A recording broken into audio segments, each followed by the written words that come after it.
Hey everyone, welcome back to the channel. So it's time to talk about the Z6 III and what we think we're going to be getting with that camera.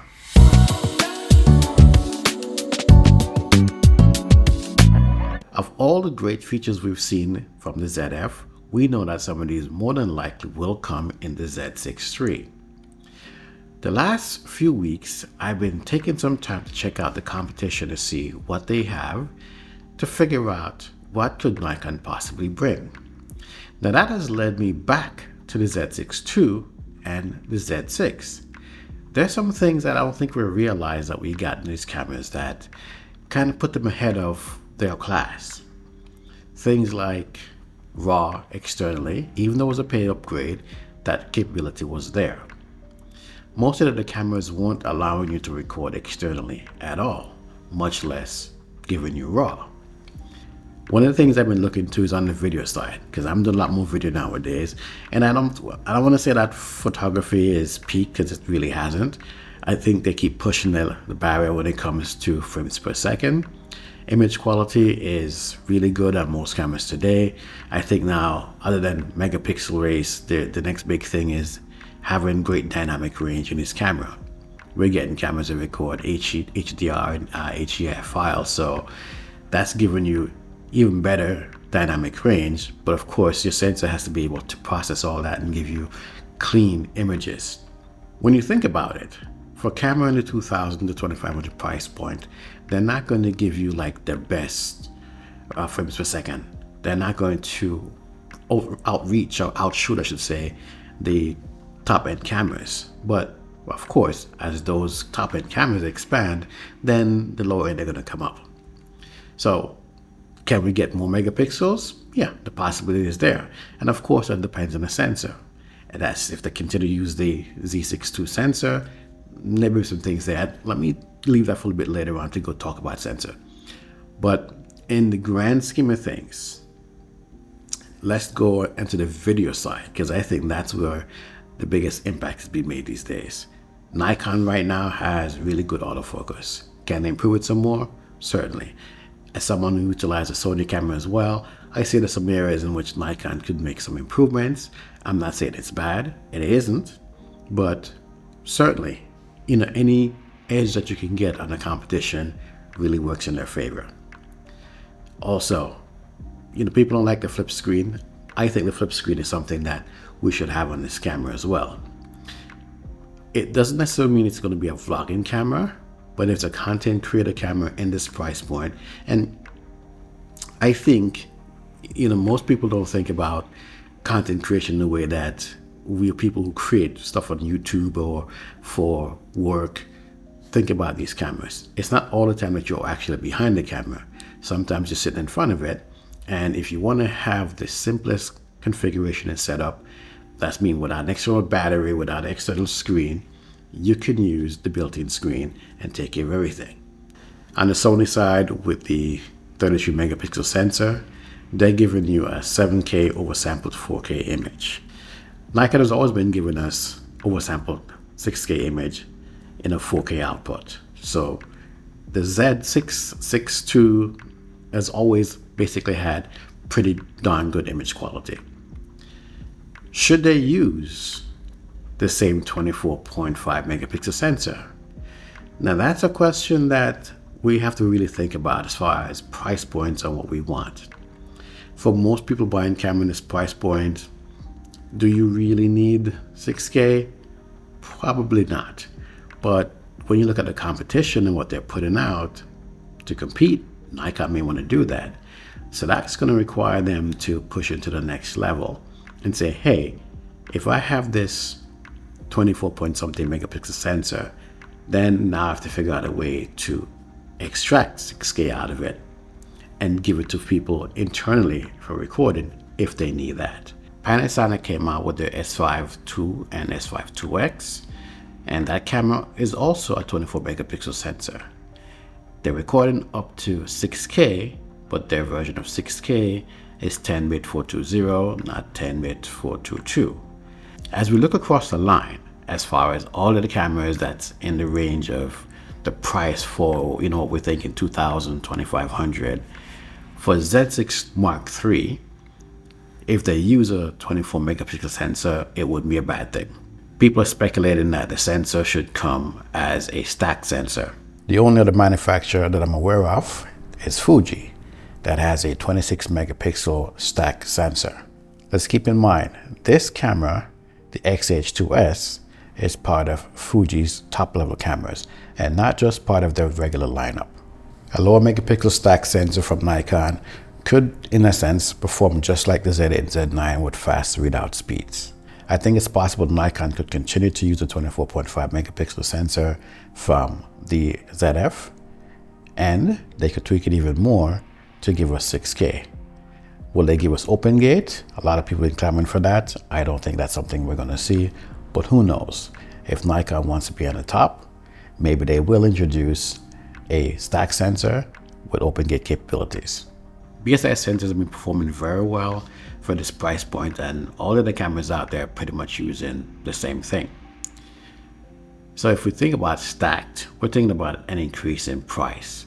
I think the bigger issue that we should be more concerned about is heat. I've seen comments in a couple of videos that, hey, we want to have better video recording inside this camera. If it has a stacked sensor, it should be 8K. And I'm like, 8K at $2,000, $2,500? No, that's not going to happen. Let's be realistic.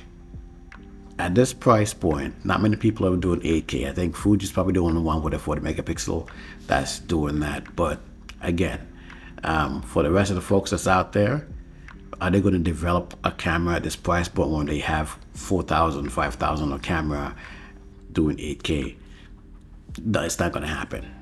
I seriously doubt that will occur. 6K, I think, is more likely. I'm also thinking they could probably use the same sensor from the Z6 II and ZF, for that matter. Yeah, that's going to tick some people off and saying it's the same old sensor. Nikon is just recycling stuff. They can't come up with anything new. Because, when the fanboys get out there, not necessarily Nikon fanboys, are going to be the detractors out there. It's going to say, hey, they should have had this, they should have had that. If they stick with the 24.5 megapixel sensor and decide to extract all the information that they can from it, now they have X-Beat 7 with the ZF. We've seen some of the capabilities for autofocus, with subject tracking and minor focus, the VR as far as the focus point. There's so many things that this camera has that I think it's a preview of what we can see inside Mark III of the Z6. But I'm also thinking that the body is going to be thicker. When you start to put more demands on a processor and a sensor to do higher output, the camera is going to generate more heat. Remember, the Z6 could record up to 30 minutes at 4K. If you're expecting Nikon to make this camera be able to do NRAW internally, this camera is going to get thicker. It's only natural. It's going to generate more heat, and they're going to need to dissipate the heat somehow. Nikon seems to be intent on keeping their camera weather sealed. And that means no fan. And if they're looking to also keep that 2 hour and 5 minute recording time inside that body, the body is going to definitely get thicker and heavier. The ZF is a little bit heavier than the Z6 III, but not as heavy as it could be, because remember, it has a tiny grip. Imagine if it had the bigger grip inside of it and a little taller size. It would make the camera heavier than what it is currently. Why? Heat dissipation. Now they're doing 4K, 30, 60, and N-Log and HLG internal to the camera. Yes, you had HLG and N-Log, but you had to do those externally. You couldn't do those internally. Now they're doing them internally on the ZF. If you're going to do the same thing on the Z6 III, which, I would say it's likely, and if they decide to push for RAW, yeah, more heat. If you remember, I posted a video when I mentioned that Nikon was going to be delaying the ZF due to the A7C II pricing. Based upon the technology in that camera, it was a bit of a step over what Nikon offered. So I think Nikon pulled back their price because there were some things that didn't quite compete exactly. So we got the ZF at $2,000. We can't expect a Z6 III to be at the same price point. I think it's more likely they're going to push up in the $2,500 price point. Because guess what? Your Canon and your Sony cameras are selling right around that price point as well. And for argument's sake, I think I already mentioned this, but I'll say it again. Those cameras are doing 4K 60 cropped. They call it Super 35, and somehow, the people don't seem to get too bent out of shape about that. Well, video people's like, Super 35, yeah, it's fine, we can work with that. Other people's like, oh, it's cropped, it's you have to do like a different lens on it. I'm like, well, surely you have to do that if you want to go at that level. But yeah, if you want 4K 120, you may have an additional crop on it, which is not great. But if they come out with a newer sensor, maybe they'll take care of that. Full frame 4K 120. Yeah, 36 megapixel. That's my number. Don't know where, not having inside information, but I'm thinking maybe they'll push it to that level. If they push it to only 26 megapixels, will we be angry about that? Personally for me, no. I think I'll be fine with 26 megapixel. The camera I'm recording on right now, the FX30, is 26 megapixel, granted Super 35. I'm saying all this to kind of get your mind ready for the fact that when this camera comes out, it's going to be pricier than what we expect it to be. Even if they use the same 24 megapixel sensor that's in the ZF, it's going to be priced higher because additional tech is going to require them to price it higher. What would I personally like to see? Well, let's start on the video side because that's what I focus on more now. Full-size HDMI. None of this mini micro crap anymore. Just no, full-size HDMI. I would prefer to have RAW internally. I don't record RAW a lot, but from time to time I do utilize it. ProRes also internally. My whole point for that is not have to carry around an external recorder. We can see from the Z9 and Z8 that Nikon has developed their own version of RAW. It works very well. I've tested it. It looks good.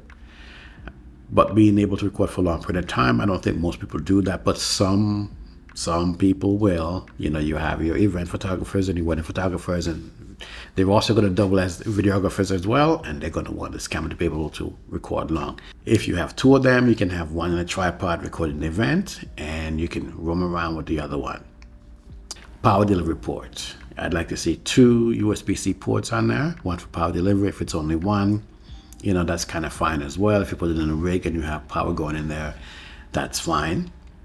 Could I put a fan in it and do like Panasonic and vent it at the top above next to the EVF? Who knows? It possibly could be done. It's just a matter of whether or not Nikon will want to go that route or just stick with a sealed body. We have to wait and see what that's going to bring. I'm curious to hear what you guys have as far as your list of things that you want for the Z6 III. If there's something that I missed talking about, put in the comment, share your thoughts. I think there's a lot of things that this camera can be and could bring based upon what everybody else has done so far. And since Nikon has had some time to kind of look towards the future and what they can bring, especially if it's going to come out in 2024, as they're saying, we're looking for them to bring the best, bring everything. There's one thing I missed, audio. I think the audio has been pretty good on my Z8 as far as just using the built-in audio.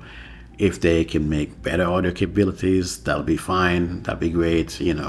Of course, I've always been saying make something like the FX3, some kind of video capable camera, cinema, not too expensive.